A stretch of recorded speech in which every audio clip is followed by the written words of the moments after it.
बिस्मिल्लाहिर्रहमानिर्रहीम, अस्सलाम वालेकुम। विनर्स स्पोर्ट्स के साथ आपका मेज़बान शहजादा मोइन हाजिर है। ICC world cup trophy India में जारी है। बड़े दिलचस्प मैचेस इस टूर्नामेंट के अंदर देखे जा रहे हैं और अगर खासकर बात कर लें इस टूर्नामेंट के हवाले से तो थोड़ी सी पॉइंट्स टेबल पर भी हम देखते हैं कि रद्द-बदल इस टूर्नामेंट के अंदर नज़र आता हुआ अब दिखाई दे रहा है। टॉप 3 पोजीशनों का शायद अब तक फैसला होता हुआ दिखाई दे रहा है, इंडिया, न्यूजीलैंड और जनूबी अफ्रीका। लेकिन चौथी टीम कौन होगी इस फाइनल 4 के लिए अभी इसका फैसला होना बाकी है। आज जो मैच खेला जा रहा है ऑस्ट्रेलिया और हॉलैंड के दरमियान, जहां पर ऑस्ट्रेलिया ने पहले खेलते हुए 399 रन स्कोर किए हैं, 400 रन का टारगेट दिया है हॉलैंड की टीम को इस मैच में कामयाबी हासिल करने के लिए। और अगर अपसेट की बात करें इस टूर्नामेंट के अंदर तो ये वही हॉलैंड की टीम है जिसने टॉप 3 पोजीशन पर फाइज है जनूबी अफ्रीका क्रिकेट टीम को जो है शिकस्त दी है इस टूर्नामेंट के अंदर और अपसेट किया हुआ है। तो इस सारी सूरत पर बात करेंगे। हमारे साथ इस स्टूडियो पर मौजूद है जावेद इकबाल भट्टी साहब है जो सीनियर स्पोर्ट्स एनालिस्ट हैं, उनके साथ साथ मौजूद है सुंदस मोबिन साहब, तीरंदाजी के प्लेयर है, बड़ी ज़बरदस्त आजकल है तीरंदाजी के मुकाबले पिछले दिनों हमने देखे कि पाकिस्तान स्पोर्ट्स बोर्ड है कराची में मुनक्किद हुए, उस हवाले से भी बात करेंगे। और उसके साथ मौजूद है जाफर हुसैन साहब है जो सीनियर स्पोर्ट्स एनालिस्ट है, वो हमारे साथ मौजूद है। जावेद साहब से बात कर लेते हैं। जावेद साहब, सबसे पहले तो पॉइंट्स टेबल पे बात कर लेते हैं। ऐसा लगता है कि अब इस टूर्नामेंट के अंदर पॉइंट्स टेबल में रद्द-बदल नजर है। टॉप 3 टीमें का तो शायद अब तक फैसला होता दिखाई दे रहा है, लेकिन चौथी टीम अब तक फैसला होते हुए दिखाई नहीं दे रही है। बहुत शुक्रिया मोइन भाई। जिस तरीके से ये टूर्नामेंट चला है थ्रू आउट, आपको पता है कि इंडिया और न्यूजीलैंड तो आपको पता है डोमिनेट कर रही थी, वो तो नज़र आ रहा था। अब आप जो कह रहे हैं ना टॉप 3 की पोजीशंस, देखें अभी भी ये तीनों टीमें जो हैं सिवाय इंडिया के, देखें अभी न्यूजीलैंड के भी मैचेस बाकी हैं, साउथ अफ्रीका पे भी मैचेस बाकी हैं। तो आप ये नहीं कह सकते कि ये तीनों टीमें जो है आ गई हैं, लेकिन चौथी पोजीशन जिस तरीके से आप जिक्र कर रहे हैं कि वो अभी खाली है, मैं ये समझता हूँ कि अभी 2 पोजीशनें खाली हैं। न्यूजीलैंड को एज हासिल है, जाहिर है उसने 4 मैच जीते हुए हैं। और अभी जैसे अब आज मुकाबला जैसे हॉलैंड का चल रहा है ऑस्ट्रेलिया के साथ, देखें ये मैच देखें पहाड़ जैसा उन्होंने टारगेट लगा दिया, लेकिन नेदरलैंड की टीम से आप ये तो तवक्कात रख सकते हैं ना कि वो कम से कम इस टारगेट के पीछे जाएगी। तो मैं ये देख रहा हूँ कि अभी ये जो चारों पोजीशनें हैं अभी सिवाय इंडिया के 3 पोजीशनों में, 3 नहीं तो 2 पोजीशनों में रद्द-बदल होना अभी बाकी है। जिस तरीके से साउथ अफ्रीका आप कह रहे हैं तीसरे नंबर पर आ जाएगी, तो मैं अभी ये नहीं देख रहा, क्योंकि साउथ अफ्रीका ने कल भी पहली बैटिंग की थी तो उन्होंने इतना स्कोर बोर्ड लगा दिया तो बांग्लादेश आउट क्लास हो गया। वो तो महमूदुल्लाह अगर 100 ना करता तो बिल्कुल वन साइडेड मैच हो जाता। तो मैं ये देख रहा हूँ कि अभी तक जो टॉप की जो 2 पोजीशनें वो तो कम से कम आप कह सकते हैं न्यूजीलैंड और इंडिया की, लेकिन जो नीचे 2 हैं वो अभी मैं देख रहा हूँ उनमें मुकाबले जारी हैं, क्योंकि अभी इवेंट में जो मैन मैचेस हैं मैन टीमों के वो बाकी है। तो ये जैसे जैसे आगे चलेंगे मैचेस तो ये जो है आपके नंबरिंग की जो पोजीशन है ये भी वाज़ा होती नज़र आएगी और इस समित का तयन हो जाएगा कि ये आखिरी 2 नंबर्स पे जो है तीसरे और चौथे नंबर पे आया ऑस्ट्रेलिया है, पाकिस्तान है, अफगानिस्तान है, साउथ अफ्रीका है। देखें अफगानिस्तान को भी आपको रेटिंग में लेना पड़ेगा क्योंकि उसने 2 मैच अच्छे खेलकर जीते हैं, तो सबके पास चांस है, 1 नंबर का नहीं है 2 नंबर उसका चांस है। साउथ अफ्रीका भी आपको पता है कि अभी पक्की नहीं, सिर्फ मैं देख रहा हूं न्यूजीलैंड और उसके साथ आपको इंडिया की। जाफर साहब पॉइंट टेबल पे पहले बात कर लेते हैं, फिर मैच की तरफ आएंगे। कैसा देख रहे हैं इस पॉइंट टेबल पर आप सूरत हाल को? देखिए अभी वही बात है कि पाकिस्तान के लिए जो है ना वो अब एक आध दिन के बाद जो अगर मगर की कहानी शुरू हो जाएगी, क्योंकि बड़ा इंपॉर्टेंट मैच है साउथ अफ्रीका के ख़िलाफ़। इसमें अगर कोई अच्छे मार्जिन से हम जीतते हैं और साउथ अफ्रीका को हम रिस्ट्रिक्ट करते हैं तकरीबन 150 के रन्स पे, जो कि ज़रा मुश्किल ही लग रहा है, लेकिन उनको करना पड़ेगा पाकिस्तान टीम को। और हमारी बॉलिंग लाइन जो है वो तबाही मचा दे साउथ अफ्रीका के बैटर्स की, तो मेरे ख्याल में कुछ ऐसा लगता है कि जिस किस्म की टॉप मैच से वर्ल्ड कप से कबल पाकिस्तानी टीम को बॉलिंग स्टैंड को कहा जा रहा था कि दुनिया की खतरनाक बॉलिंग अटैक है, लेकिन जिस तरह शराजा बिखरा हुआ पाकिस्तानी टीम का और साथ साथ पाकिस्तानी फास्ट बॉलिंग का जो नज़र आ रहा है ग्राउंड्स के अंदर, आप समझिए जनूबी अफ्रीका की जो बैटिंग लाइन है जिन्होंने 428 रन भी स्कोर किए हुए हैं, 399 रन भी स्कोर किए हुए हैं इस टूर्नामेंट के अंदर, बड़ा टारगेट इस टूर्नामेंट में वो रन करती दिखाई दे रही है। तो पाकिस्तान की बॉलिंग को वो आसान लेकर खेलते दिखाई देंगे, या आप जिस तरह कह रहे हैं कि कोई ऐसी चीज़ हो जाए, अनोखी चीज़ है जिससे पाकिस्तानी टीम जनूबी अफ्रीका पे काबू पाता दिखाई दे? देखिए क्रिकेट में कुछ भी हो सकता है। जिस तरह ऑन डे जो है ना वो क्रिकेट के जो है ना मुख्तलिफ पहलू सामने आते हैं और कभी रन्स इतने बन जाते हैं कि बंदा सोच भी नहीं सकता, और कभी विकेटें इतने कम स्कोर पर गिर जाती हैं, कभी कोई खिलाड़ी ऐसा आउट हो जाता है कि जैसे ना होने वाली बात होती है। तो मेरे ख्याल में ये सब कुछ क्रिकेट की एक हुस्न है जिसकी वजह से लोग इस खेल को पसंद करते हैं। तो रही बात साउथ अफ्रीका के खिलाफ, तो वही बात है कि मैं जिस तरह आपने कहा कि शहजादा और शिराजा, शहजादा भी इस टाइम बिखरा हुआ है और शिराजा भी बिखरा हुआ है, दोनों जो है ना। जिम्मेदार कौन है कप्तान? शहजादा हमारा बाबर आजम वही जिम्मेदार है, क्योंकि कप्तान जिम्मेदारी लेनी चाहिए, क्योंकि बहुत सारी हमेशा से जब से कप्तान इसको बनाया गया था बाबर आजम को, उस टाइम से यही बात हो रही थी कि कप्तानी के लायक जो है ना ये नहीं है। प्लेयर नो डाउट दुनिया के अच्छे प्लेयर्स हैं, दुनिया में उनकी माना जाता है कि उन जैसा कोई प्लेयर नहीं है, लेकिन क्या है कि कप्तानी जो है ना वो उन पे बोझ बनकर उनके सर पे सवार हो गई, जिसकी वजह से पाकिस्तान टीम की जो हालत हुई है इस टाइम ये आपके सामने है। हालत इस वक्त पाकिस्तानी टीम की क्या है, थोड़ी सी बात है सुंदर से भी कर लेते हैं। सुंदर से तीरंदाजी के मुकाबले बड़े खेले जा रहे हैं, कराची के अंदर भी हमने देखा लास्ट टाइम है, ज़बरदस्त मुकाबले अभी 3 से 4 दिन कबल मुनक्किद हुआ है, 3 दिन तक वो इवेंट जारी रहा। क्या कहेंगे इस टूर्नामेंट के हवाले से, कैसा देखती हैं? अब रुझान बड़ा बढ़ता जा रहा है बच्चों के अंदर, क्योंकि इंटर स्कूल से टूर्नामेंट मुनक्किद किए गए थे तीरंदाजी के। अस्सलामुअलैकुम। बिल्कुल कहना चाहेंगे 3 दिन जितना माशाल्लाह एक मेला सजा रहा आर्चरी के हवाले से, आर्चरी के गेम के हवाले से, लेकिन अगर बात की जाए तो वहाँ बच्चों को काफ़ी मुश्किलात का सामना भी हुआ, जहाँ पानी पीने के लिए साफ़ अवेलेबल नहीं था, जहाँ उनका लंच का इंतज़ाम नहीं था। इस चीज़ को भी देखते तो ये बहुत बेहतरीन इनका इवेंट होता। और जहाँ तक मैं बात करूँ इस इवेंट का जो स्लोगन था यानी कराची पाकिस्तान खेलेगा, तो स्लोगन बड़ा सोच समझ के रखें, क्योंकि अगर पाकिस्तान खेलेगा तो पाकिस्तान के दूसरे आउटसाइडर्स जो सूबे हैं कराची से बाहर के, उन्हें भी कहीं ना कहीं उन्हें इनवाइट किया जाता, तो इसमें और 4 चांद लग जाते इस गेम में। अब माशाल्लाह नेशनल्स की तैयारियां भी ज़ोरों शोरों पे चल रही हैं, इंटर स्कूल्स गेम्स करवाए जा रहे हैं, कॉलेज में भी बहुत ज़्यादा इसका जो है इंटरप्ट है, यानी खेलने के हवाले से। फिर ग्राउंड लेवल पे और ग्राउंड लेवल पे भी इसका बहुत ज़्यादा फेस समझते हैं कि सिर्फ कराची में ना करें, पूरे सिंध में इंटीरियर से भी जो टीमें हैं उनको भी दावत दें। नहीं, मैच गिलगित बल्चिस्तान से कोयटा से खिलाड़ी आए हुए थे इस टूर्नामेंट के अंदर, हमने देखा और अच्छी परफॉर्मेंस दे रहे थे। सुंदर मजीद भी इस पे बात करेंगे। इस वक्त अब हमें टेलीफोन लाइन पे ज्वाइन कर लिया सीनियर स्पोर्ट्स एनालिस्ट है और हमारे साथी विनर्स टीम के रियाजुद्दीन साहब ने। रियाजुद्दीन साहब से बात कर लेते हैं, टेलीफोन लाइन पे हमारे साथ मौजूद है। रियाजुद्दीन साहब, एक बड़ा मैच अगर कहें, पाकिस्तान को शिकस्त हुई ऑस्ट्रेलिया के खिलाफ, लेकिन ऑस्ट्रेलिया ने वहां से कमबैक किया और आज फिर एक बड़ा टारगेट है जिस तरह हॉलैंड को दिया है। आप समझ रहे हैं कि इतना आसान नहीं होगा हॉलैंड को इस टूर्नामेंट में आज एक और अपसेट करने के लिए? बिस्मिल्लाहिर्रहमानिर्रहीम, बहुत शुक्रिया शहजादा। बिल्कुल, देखिए आज तो मतलब ये कमाल कर दिया जनूबी अफ्रीका की टीम ने, और खासतौर से मैक्सवेल जिन्होंने ऑस्ट्रेलिया की टीम में रियाज साहब है, ऑस्ट्रेलिया की टीम ने जो है ना परफॉर्मेंस दी है।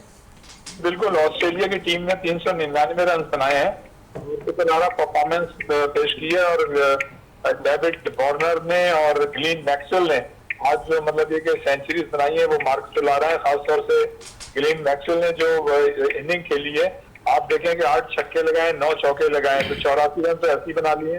बाकी जो इन्होंने मतलब 44 मतलब सेंचुरी मुकम्मल की है, तो एक बहुत बड़ी बात है।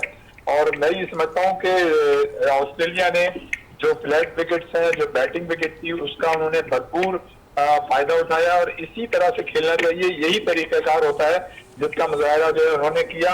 और रह गई बात अब हॉलैंड की टीम की, तो देखिए हॉलैंड की टीम जिसे नेदरलैंड कहते हैं, यकीनी तौर पे उसने जो है सरप्राइज भी दिया है और मतलब इससे पहले फतवाहत भी हासिल की है।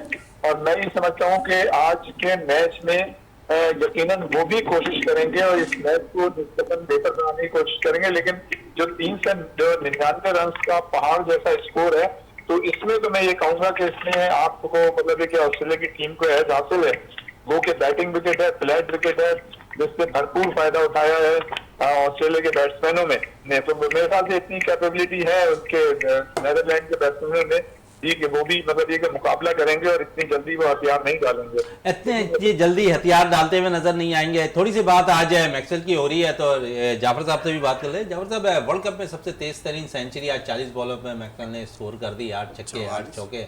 क्या कहेंगे आज के इस बैटिंग परफॉर्मेंस पर? और जिस तरह आउट ऑफ फिल्म चल रहे थे दोनों ही बैटर्स, वार्नर और मैक्सवेल, लेकिन पाकिस्तान के खिलाफ वो फॉर्म में और आज फिर वार करते हुए दिखाई दिया हॉलैंड के खिलाफ।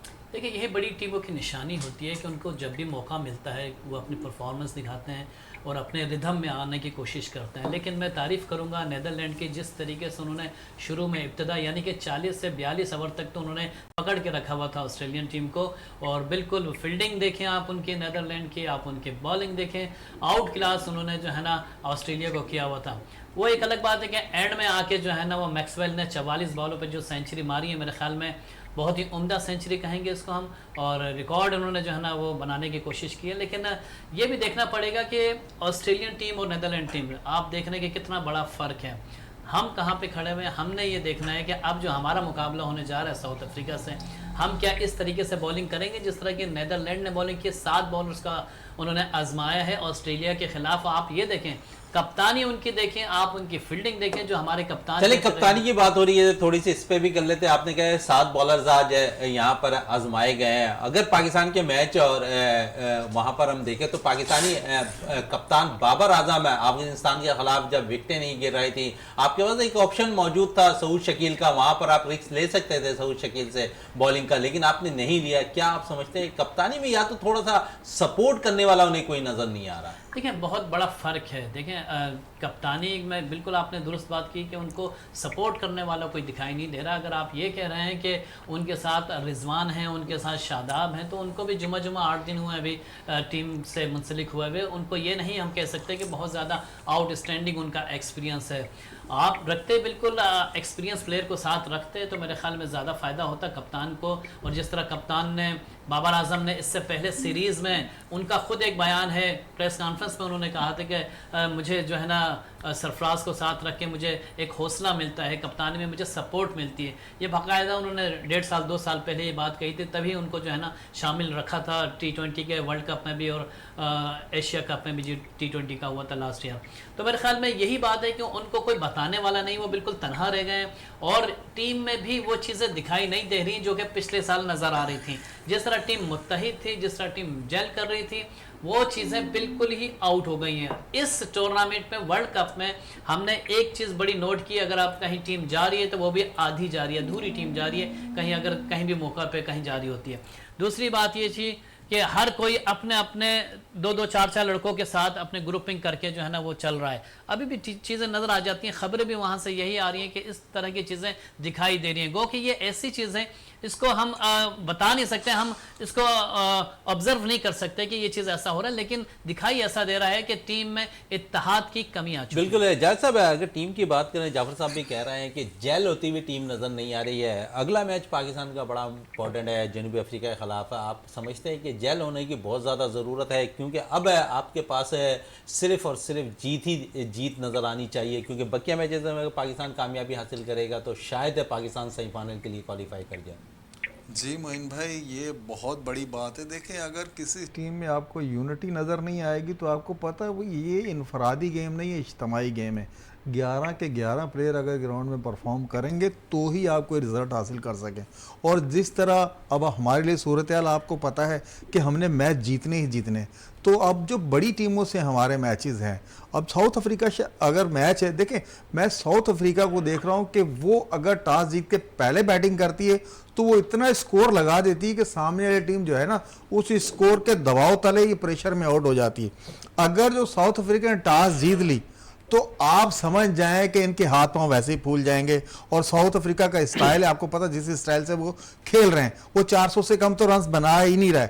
सेकेंड इनिंग्स में अगर, हाँ पहले इनिंग्स में आप अगर स्कोर 300 भी लगा देते हैं फिर तो कोई चांस बनता है कि आप भी कुछ दो हाथ पांव मार सकते हैं। लेकिन जिस तरीके से अभी जाफर भाई ने कहा या हम भी पहले कह चुके हैं कि देखें टीम में प्लेयर्स की जो बॉडी लैंग्वेज होती है, जो फेस रीडिंग होती है, अगर आप उस पर जाएंगे तो ये नजर ही नहीं आ रहा। देखें लास्ट टाइम जब ये अफगानिस्तान से आप मैच आ रहे हैं, सिर्फ कप्तान ने जब प्रेस कॉन्फ्रेंस की थी तो देखें उसमें उसके अल्फाज सुने आप, सिर्फ रोना रह गया था और कोई ऐसी चीज नहीं थी। उसने खुद ये तस्लीम किया कि फील्डर जो है वो इंसाफ नहीं कर पाए अपनी फील्डिंग के साथ। और ऐसे ऐसे बड़े नाम जिनके हम नाम नहीं ले सकते, आप देखें टीवी स्क्रीन पे तो पूरी दुनिया देख रही थी, आप एक रन को चौके में कन्वर्ट कर रहे हैं भाई। अगर ये 40 से 45 रन आपने रोके होते तो इसका रिजल्ट मुख्तलिफ होता। तो ये सारी चीजें इस टाइम पे पाकिस्तान टीम में बिल्कुल नजर नहीं आ रही हैं। इसकी बहुत जरूरत है, इनको अभी भी टाइम है, संभल जाएं, एक दूसरे के साथ जेल हो जाएं और सिर्फ पाकिस्तान के लिए खेलें, अपनी जात के लिए मत खेलें। अगर कोई ये सोच रहा है कि अपनी जात के लिए खेलूंगा, कल को बाबर हट जाएगा या मैं कप्तान बनूंगा, तो ये चीजें सारी उसके साथ भी होंगी। ये होता रहता है। आप पाकिस्तान के लिए खेलें, पाकिस्तान के लिए खेलने को तरजीह देनी चाहिए। सुंदर से बात हो रही थी तीरंदाजी की, जहां पर अगर हम कर लें तो जो स्कूल से इंटर स्कूल आर्चरी मुकाबले हुए तकरीबन उसमें हमने देखा 700 के जायद बच्चे जो है इस टूर्नामेंट में शिरकत कर रहे थे। स्कूल की सतह पर एक बड़ा मुकाबला देखने में आया। कितना बेहतर समझती कि स्कूलों में इतनी तादाद आर्चरी की निकल कर आ रही है बच्चे। जी बिल्कुल, ये बहुत अच्छा साइन है हमारे लिए आगे आर्चरी को प्रमोट करने के लिए भी और आगे जाके आर्चरी कॉम्पिटिटर्स देखने के लिए। जहाँ बच्चों को काफ़ी बच्चों को जो है पता नहीं था आर्चरी का और बोस का और एरोस का, वहाँ बच्चों को इस नॉलेज से भी वो फैसिलिटेट हुए कि उन्होंने आया उस चीज़ को परफॉर्म किया और उन्हें पता चला कि ये एक गेम है। दूसरा, अगर हम कराची में इतनी बड़ी सतह पे ये टूर्नामेंट होते हुए या गेम होते हुए देख रहे हैं तो यहाँ एक वो है कि हम सिंध फेडरेशन से भी बोलेंगे आर्चरी की कि इस पे गौर करें। जब एक प्राइवेट इदारा अगर इतना बड़ा गेम करवा सकता है कराची में रहते हुए तो सिंध गवर्नमेंट क्यों नहीं करवा सकती। सिंध से बेसिकली जब गवर्नमेंट इन गेम्स को प्रमोट करती है तो इन बच्चों को बहुत ज़्यादा कहना चाहिए मोटिवेशन मिलती है आगे बढ़ने की, क्योंकि जहां यहाँ पे चार्जेस की प्रॉब्लम फेस की बच्चों ने, वहां पे ये फैसिलिटीज जो है गवर्नमेंट खुद अपने स्टूडेंट्स को अपने प्लेयर्स को प्रोवाइड करती हुई दिखती है। बिल्कुल है। यहाँ पर सिंध गवर्नमेंट को भी चाहिए कि अपने और सिंध फेडरेशन आर्चरी को भी चाहिए कि इस किस्म पर नज़र रखे और ऐसे टूर्नामेंट कराए जहाँ पर जिस तरह अभी प्राइवेट जो है कायद आज़म अकेडमी ने जो है ये टूर्नामेंट मुनक्किद किया, इस किस्म के इवेंट ज़रूर होने चाहिए जहाँ पर 700 से ज़ायद बच्चे हमने देखा था इस टूर्नामेंट में और 3 दिन तक मुसलसल ये टूर्नामेंट पाकिस्तान स्पोर्ट बोर्ड में जारी रहा। रियाजुद्दीन साहब हमारे साथ मौजूद है टेलीफोन लाइन पे। रियाज साहब, वार्नर एक दफा फिर सेंचुरी स्कोर करने में कामयाब हो गए तो मुसलसल दूसरी सेंचुरी, और जनूबी अफ्रीका की जानिब से अगर हम देखें तो डिकॉक ने मुसलसल 3 सेंचुरियां स्कोर की हुई हैं इस टूर्नामेंट के अंदर। वर्ल्ड कप में मुसलसल 3 सेंचुरी हो गई है। वार्नर जिस तरह फॉर्म में नजर आ रहा है और जिस तरह पाकिस्तान के खिलाफ वो फॉर्म में वापस आए, कितने खतरे की घंटी बजाते हुए नजर आ रहे हैं दीगर टीमों के लिए। शहजाद है भाई, बड़ा लंबा इंतजार कर दिया आपने। तीरंदाजी को गुलदस्ते में मतलब गुलाब के फूल की तरह रखा हुआ है और कहाँ वर्ल्ड कप, और जिस तरह से हमारी टीम की परफॉर्मेंस होती है ना कि एक में दिन अर्श पे पहुंच जाती है, दूसरे दिन फर्स्ट पे, तो इसी तरह क्रिकेट और तीरंदाजी का संगम है। बहरहाल मैं ये कहूंगा कि ऑस्ट्रेलिया की टीम से एक्स्ट्राऑर्डिनरी परफॉर्मेंस का मुजाहरा कर रही है। जब शुरू में उसने मैचेस खेले थे तो उसमें तो ये लगता था कि शायद वो बेहतर परफॉर्मेंस का मुजाहरा नहीं कर पा रहे हैं, लेकिन ये कि बहरहाल अब उनका जो है रिदम जो है चल पड़ा है और जिस तरह से आज उन्होंने आउटस्टैंडिंग परफॉर्मेंस का मुजाहरा किया, और जैसा आपने खुद कहा कि वार्नर, डेविड वार्नर जिन्होंने एक्स्ट्राऑर्डिनरी मतलब इनिंग खेली है और एक और सेंचुरी बनाई है, इसी तरह ग्लेन मैक्सवेल ने जो कमाल कर दिया है, यानी 8 छक्के और 9 चौके, तो एक मतलब देखिए बहुत बड़ा कारनामा है। 94 बॉल्स पे मेरे ख्याल से उन्होंने जो है 106 रन बनाए, बहुत बड़ा कारनामा है। और ये पाकिस्तान के लिए पता ही है बहुत ही अलार्मिंग है, इसलिए कि पाकिस्तान का जो मतलब बॉडी लैंग्वेज है, पाकिस्तान की टीम जो है बिल्कुल अटैकिंग मूड में नहीं है। और फिर ये कि जो एक परसेप्शन था कि पाकिस्तान की टीम के खिलाड़ी जब यहाँ से गए थे तो बड़ा मोहब्बत प्यार नजर आता था और बहुत ही मतलब देखिए एक दूसरे के साथ वो यकजा नजर आते थे। सर वो प्यार मोहब्बत सिर्फ 2 मैचेस तक नजर आई है, उसके बाद तीसरे मैचेस में तो शायद शिराज़ा ही बिखर गया पाकिस्तान क्रिकेट टीम का। बहुत सही पॉइंट आउट किया है। असल में हमारे जो पीसीबी के मैनेजमेंट कमेटी के जो चेयरमैन थे, उनके जाने से पहले जो 2 मैचेस हुए थे वो हमने जीते थे, और उसके बाद जो है हम बाकी तीनों मैचेस हार गए। और अब जो है ना शहजादा, अगर और मगर की बैसाखियों पे एक तो तरीका है। साहब अभी भी समझ रहे हैं आपके पाकिस्तान क्रिकेट टीम जो है सेमीफाइनल के लिए क्वालिफाई कर जाएगी? पाकिस्तान के बड़े टफ मैचेस है, न्यूजीलैंड के खिलाफ हमने खेलना है, जनूबी अफ्रीका के खिलाफ खेलना है, फिर थोड़ी सी एक लूज टीम बांग्लादेश की टीम हमें जरूर मिलेगी इस 3 मैचेस के अंदर। आप समझ रहे हैं कि यहाँ पर कोई भी गलती की गुंजाइश नहीं है पाकिस्तान क्रिकेट टीम के लिए? बिल्कुल आपने सही कहा। देखें, वो तो जो तारिक अजीज मरूम नीलार घर में कहा करते थे ना कि द गलती द गुंजाइश निष्ठा, तो वो तो नहीं है। लेकिन मैं एक बात जरूर कहूंगा कि या तो अब पाकिस्तान को अपने 4 मैचेस जीतने पड़ेंगे, या दूसरी सूरत में साउथ अफ्रीका जो है बांग्लादेश से। अच्छा रियाज साहब, आपने एक बड़ी अच्छी मिसाल, अभी आपकी बात में काट रहा हूं, आपने अभी तारिक अजीज साहब का मिसरा बयान किया। ये सूट शायद अफगान टीम के लिए जा रहा था जिसने हमेशा पाकिस्तान को टफ टाइम दिया, और जाकर आखिरी में, क्योंकि अफगान कप्तान कह रहे थे, कोच कह रहे थे कि इस टूर्नामेंट के अंदर हमने अपसेट नहीं किया, हम मैच की जीत के हकदार थे। नहीं देखिए, बांग्लादेश जो अपने अफगानिस्तान की टीम ने तो आउटस्टैंडिंग परफॉर्मेंस का मुजाहरा किया है, और रहमत शाह और खास तौर पे अशमतुल्लाह ने जिस तरह से मतलब बिलतरतीब 77 और 46 रन बनाए थे, आप ये देखें उनके चेहरे पे किसी भी वक्त कोई परेशानी जाहिर नहीं हो रही थी, और बहुत ही उन्होंने डिसिप्लिन के साथ जीती। वो इस जीत के मुस्तहिक थे और उनको बिल्कुल मुबारकबाद देनी चाहिए। लेकिन मैं यहाँ पाकिस्तान की बात इसलिए करूंगा कि देखें, एक मैच जो साउथ अफ्रीका को बांग्लादेश को हराना था, वो तो या तो हमें 4 मैचेस जीतने पड़ेंगे, या फिर जैसे कि साउथ अफ्रीका ने बांग्लादेश को हरा दिया तो ये तो एक पहला मरहला हो गया।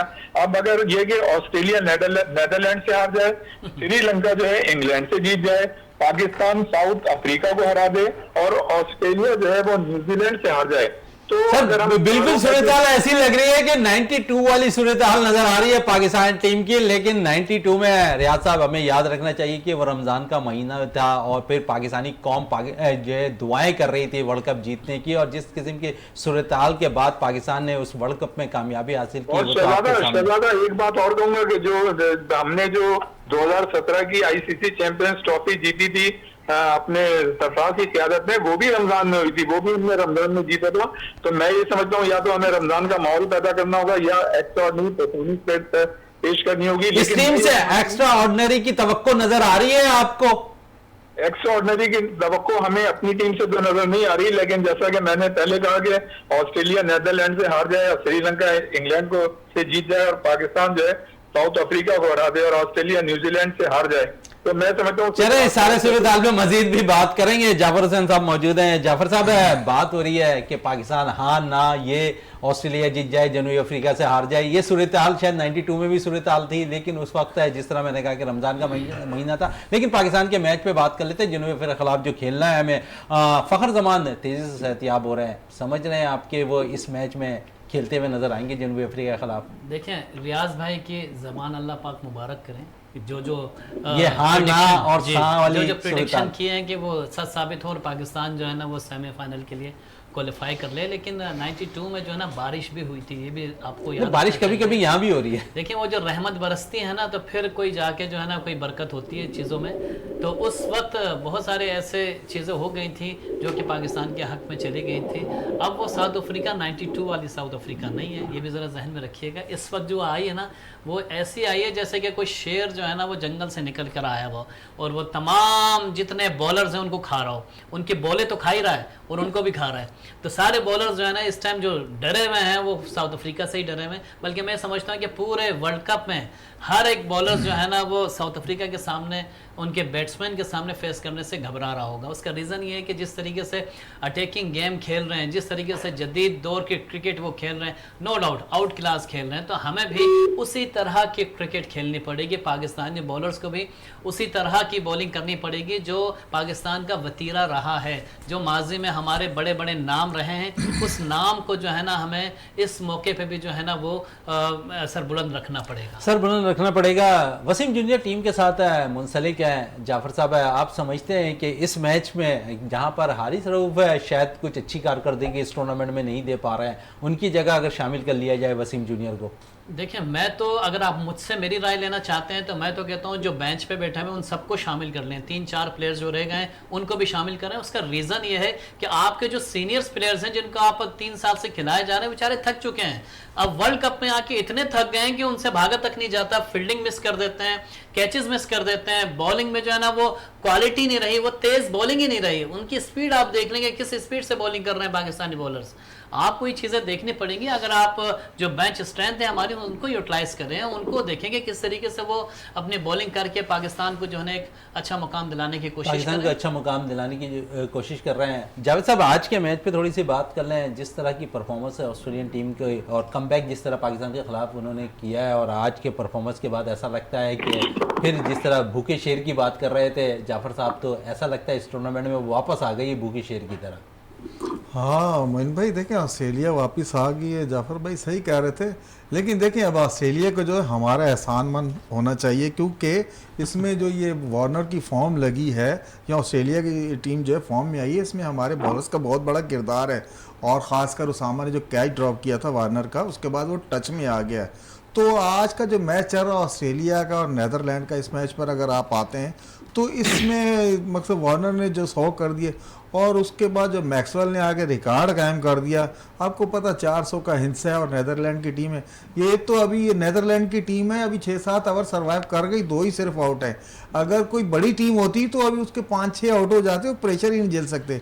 अब इनके पास खोने के लिए टूर्नामेंट में कुछ नहीं है, तो इसी नीदरलैंड की टीम है ये आखिर तक जाएगी। और इस टूर्नामेंट में, इस वर्ल्ड कप में जो है नीदरलैंड की टीम ने बहुत अच्छा तासुर छोड़ा है, क्योंकि जिस तरीके से उनके पास बैटिंग, बॉलिंग, फील्डिंग, और जिस तरह जाफर भाई ने बताया था कि आखिरी 40 ओवर्स तक तो बिल्कुल बराबर चल रहे थे, लेकिन जो मैक्सवेल की एक इनिंग्स धुआंधार हुई 44 पे जो उसने 100 कर दिए, वहां से आके ये बिल्कुल दब गए। और जो आपको पता उनका मैन बॉलर था उसी को 115 रन लग गए, 2 आउट जरूर किए लेकिन 115 रन लग गए और फिर बॉलर संभाल नहीं पाए इस मैच को। और ये सारी चीजें जो है ना आपको पता ऑस्ट्रेलिया के हक में जा रही हैं, और हम जिसके हक में चले जाएं उसको फिर कौन रोकेगा, ये हमारे जिस तरह कौन रोकता हुआ दिखाई देगा। यकीनन वार्नर की फॉर्म में पाकिस्तानी का हाथ है, और जिस तरह हमने देखा था विराट कोहली को भी पाकिस्तानी क्रिकेट टीम के मैच में T20 में वापस आया, और जिस तरह उन्होंने फॉर्म दिखाई फिर एशिया कप में और फिर वो इस वर्ल्ड कप में भी उनकी फॉर्म आप देखते हुए नजर आ रहे हैं। रियाजुद्दीन साहब है हमारे साथ टेलीफोन लाइन पे। रियाज साहब है, Pakistani batting coach Andrew Puttick कहते हैं कि पाकिस्तान है क्रिकेट टीम के जो खिलाड़ी हैं वो पिछली मैच की शिकस्त के बाद 2 दिन से मुसलसल थके हुए नजर आ रहे हैं। अब एक बड़ा मैच पाकिस्तान को जनूबी अफ्रीका के खिलाफ खेलना है, ये थकन किस तरह दूर होगी अब? सर ये थकन तो दायमी हो गई है, और अगर मतलब दूर हो गई तो ये बहुत बड़ा कारनामा होगा, इसलिए कि पाकिस्तान की टीम ने मतलब इसमें तो कोई शक नहीं कि इससे पहले ऑन एंड ऑफ पाकिस्तान की टीम जो है अच्छी परफॉर्मेंस पेश किया करती थी, लेकिन 3 वर्ल्ड कप में जिस तरह से आपकी बॉडी लैंग्वेज थी, जो मतलब आपका कहीं एग्रेशन नजर नहीं आ रहा था, आपकी फिजिकल फिटनेस कहीं नजर नहीं आ रही थी, आपकी प्रोफेशनल अप्रोच कहीं नजर नहीं आ रही थी, तो मेरे ख्याल से 3 मैचेस में जब ये 4-5 चीजें इकट्ठी आपको नजर ना आए तो चौथे मैच में मैं समझता हूँ कि अगर पाकिस्तान की टीम ने कोई तो वो मुआवजा होगा। और आपने अभी बड़ी सही बात यहाँ पे हो रही थी कि ऑस्ट्रेलिया की टीम को तो हमने मतलब उसमें जान डाल दी, हमारे बॉलर्स ने मतलब इतनी खराब परफॉर्मेंस दी कि उनके बैटर्स जो बिल्कुल बुझ गए थे उनको चार्ज कर दिया है।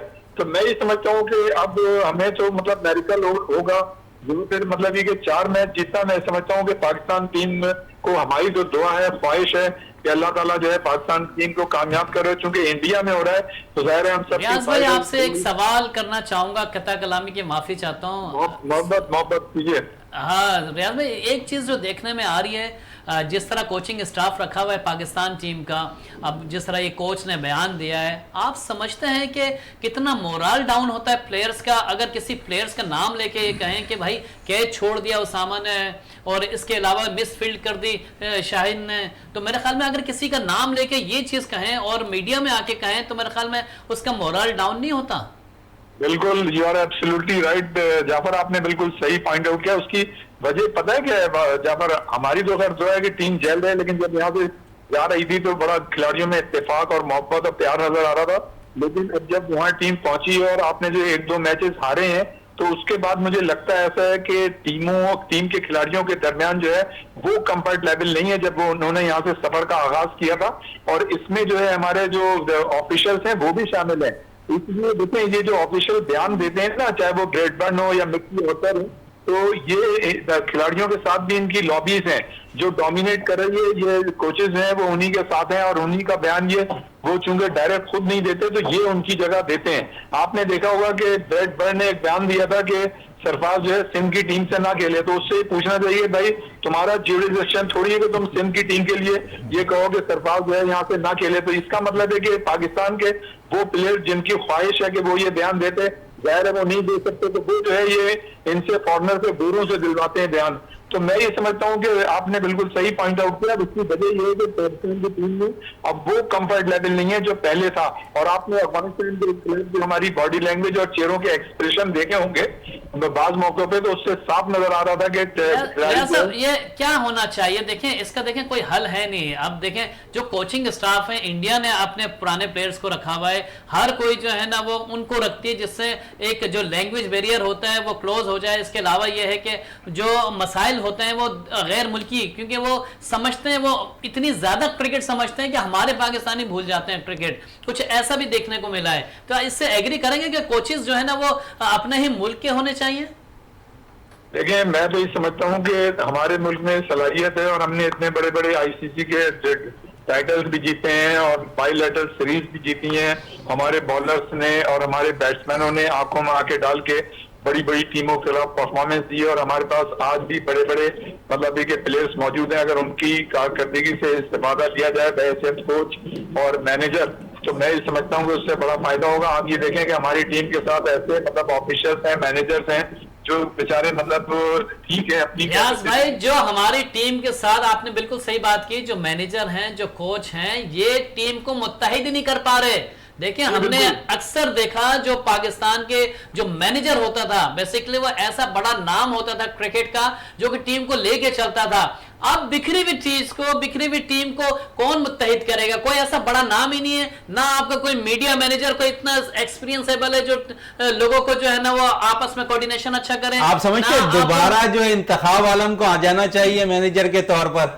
नहीं, इंतखाब आलम को अगर बेचारे उन्होंने जो अपना काम करके देने था वो कर दिए, लेकिन और भी बहुत से लोग हैं अगर आप उनको निकाल के लेके असल में पता है मसला क्या है जाफर और जितने भी हमारे मोहतरम जावेद साहब और शहजादा, बात ये है कि जो 4-5 ये इंजमामुल हक या 4-5 जितने भी लोग हैं ना, आप ये देखें ये सब एक दूसरे की बात तारीफ कर रहे होते हैं, एक दूसरे को सपोर्ट कर रहे होते हैं। तो इसका मतलब ये है कि इनका जो है आपस में एक माफिया बनी हुई है और ये चाहते हैं कि यही लोग रहे, दूसरा कोई ना आए। एक रियाज भाई अस्सलाम वालेकुम। सलाम जावेद भाई। रियाज भाई, मैं ये देख रहा हूँ कि जिस तरीके से आप ये कह रहे हो ना, ये 3-4 लोग जो हैं इनकी माफिया बनी हुई है, ये माफिया बनी नहीं, ये बन गई है माफिया। देखें यही प्लेयर थे हमारे प्लेयर, राशिद को ले लें, उमर गुल को ले लें, बांग्लादेश की क्रिकेट को किसने खड़ा किया, अफगानिस्तान की क्रिकेट को किसने खड़ा किया, ये हमारे ही कोचेस थे, चाहे वो बैटिंग कोच हो, बॉलिंग कोच हो। ये सारी टीमों को जो बिल्कुल नीचे थी उनको तगड़ा कर हमारे अपने कोच आए। अब ये ब्रेडबर्न हो गया, ये मिकी आर्थर हो गया, ये लैपटॉप कोचिंग जो है ये अब नहीं चलती। ब्रेडबर्न को वहां जानता कौन है? सिर्फ मिकी आर्थर को लोग जानते। ब्रेडबर्न को आपने उनके सर में बिठाया हुआ है लड़कों के, और वो तो लड़कों की ही बातें करेगा, उसको इससे क्या लेना? बाद में जवाब लेते हैं रियाजुद्दीन साहब से। जाफर साहब की तरफ चलते हैं। जाफर साहब, जिस तरह पाकिस्तान बैटिंग कोच ने बयान दिया है, उसके साथ साथ अगर हम देखें तो बूम बूम लाला भी पाकिस्तानी प्लेयर्स का मोराल थोड़ा सा डाउन करते नजर आ रहे हैं। वो कहते हैं कि मुआवजा ही पाकिस्तान बहादुरों का साथ देता है, शायद उस किसी मुआवजे के इंतजार में है वो।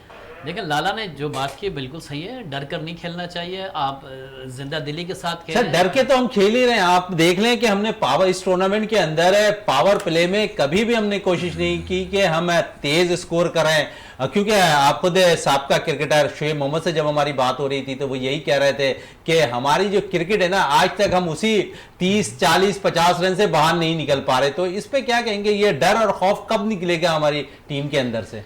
देखिए, जो आपका हार्ड ईटर था वो बेचारा बीमार पड़ा हुआ है, उसके घुटने में तकलीफ है। हार्ड ईटर कौन है? आपके 10 ओवर्स के क्रिकेट खेलने वाला कौन है? क्या आप इमाम से उम्मीदें रखेंगे कि वो हार्ड हिटिंग करेगा, या अब्दुल्ला शफीक जो क्लासिकल बैट्समैन है उससे आप ये उम्मीद करेंगे कि वो हार्ड हिटिंग करेगा शुरू के 10 ओवर में? देखें, हार्ड हिटर बैट्समैन जो होता है वो अलग ही होता है, वो एक अलग से बना हुआ होता है जिसने जाके सिर्फ उल्टी सीधी शॉट खेल के अपने स्कोर बढ़ाने हैं। ये जो बैट्समैन है ये दोनों प्योर बैट्समैन है, ये बैट्समैन टेस्ट टीम के बैट्समैन है जो कि वनडे में खेल रहे हैं। तो जाफर भाई, ये हमने बिल्कुल आपके वो कहते हैं ना लकीर का फकीर, हम शफलिंग नहीं कर सकते, हम इफ्तिखार को ऊपर यूज नहीं कर सकते, ये तो कर सकते हैं ना।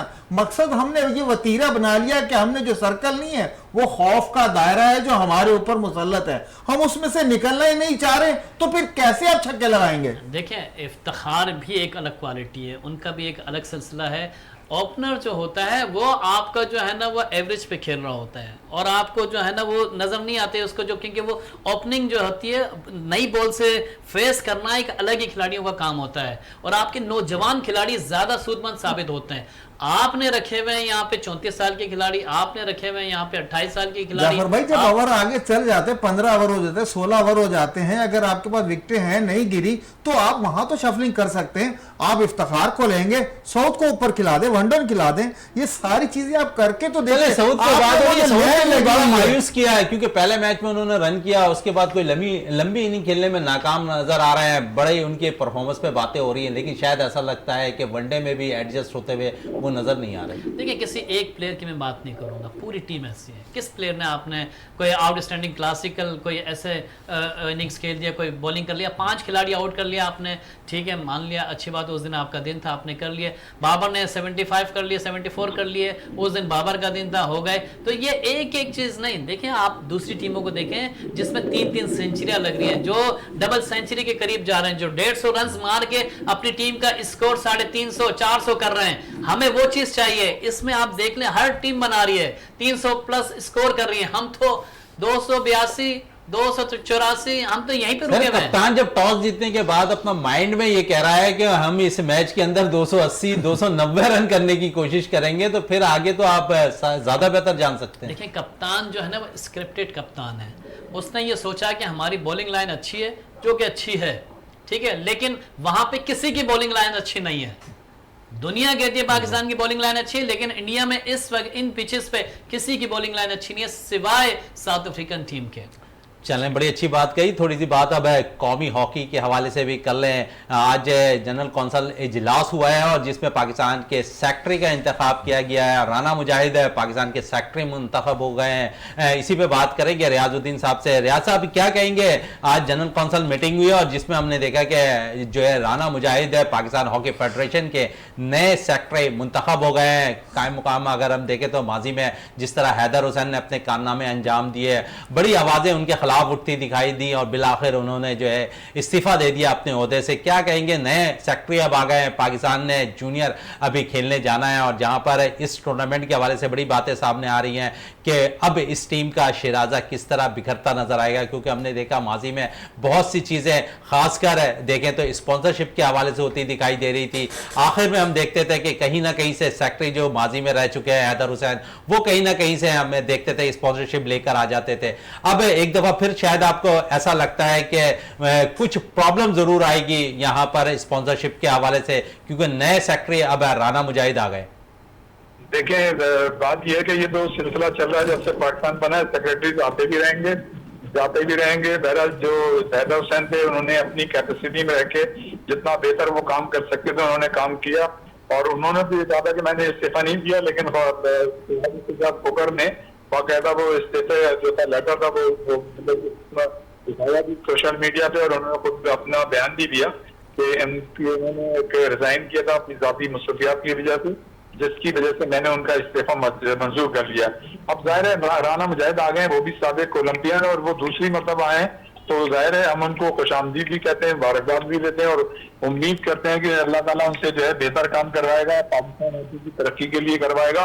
लेकिन मुझे लगता नहीं है, इसलिए कि ऐसे हालात हो गए हैं पाकिस्तान हॉकी के कि इसको बहुत बड़े मतलब ये कि उसकी जरूरत है। और उन्होंने प्रो लीग का भी ऐलान किया है। तो पाकिस्तान में सिर्फ पाकिस्तान हॉकी की तारीख में एक ही लीग हुई थी और वो हुई थी अपने 2005 में।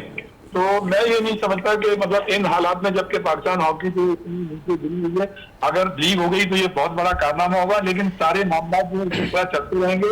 लेकिन सबसे बड़ी जिम्मेदारी ये है कि अब जो मुस्तकबिल में अच्छा, नई जो मैनेजमेंट आई है उससे कितने आप मुत्तफिक नजर आते हैं कि हॉकी की बेहतरी, क्योंकि ये माजी में भी काम कर चुके हैं, अंजुम सईद इनके साथ हैं, मोहम्मद उस्मान इनके साथ हैं, जिस तरह दानिश खलीम इनके साथ है, तो आप समझ रहे हैं कि ये जो मैनेजमेंट है पाकिस्तान की हॉकी की बेहतरी के लिए काम करती हुई आपको नजर आएगी? आपने सारे नाम सही लिए और आसिफ बाजवा भी उनके साथ हैं। तो ये मतलब एक ऐसा मतलब पूरा बंच है जो मतलब इनको बड़ा वास्ट एक्सपीरियंस है। और इससे कम जो है आसिफ बाजवा भी 2 मरतबा सेक्रेटरी रह चुके हैं, वो भी इस फेडरेशन में उनके साथ शामिल है, जो ऐलान किया है। और राना मुजाहिद तो आए दूसरी मरतबा है। देखिए, उम्मीद तो अच्छी कायम रखनी चाहिए कि भाई पाकिस्तान हॉकी है, नेशनल खेल है। और जाहिर है पाकिस्तान ने 3 Olympic, 4 world cup, 3 champions trophy, 8 Asian game, बेशुमार टेस्ट सीरीज जीती है। और एक जमाने में पाकिस्तान हॉकी का एक तरह इम्तियाज था और दुनिया में पाकिस्तान अपना सबजलाली परचम बुलंद किया करता था। और वो टीमें जो एक जमाने में 16, 17, 18 नंबर पे होती थी, हम उनसे खेलना पसंद नहीं करते थे। कोई टीमें तीसरी, चौथी, 5वीं नंबर पे और आपको आंखें दिखाती हैं। तो ये बहुत बड़ा चैलेंज है नई जो पाकिस्तान हॉकी फेडरेशन जो आई है, जाहिर है इनके लिए। और चूंकि ये चीजों को समझते हैं, जानते हैं, तो मैं ही समझता हूँ कि इनके लिए कोई एक्सक्यूज नहीं होगा कि ये जो है बेहतर काम ना कर सके। इनके ऊपर अभी जिम्मेदारी होगी कि जिस तरह से हैदर हुसैन को मतलब हटाया है। जाहिर है देखें, पॉलिटिक्स तो है पाकिस्तान हॉकी फेडरेशन में, आज से नहीं है, पॉलिटिक्स हमेशा से।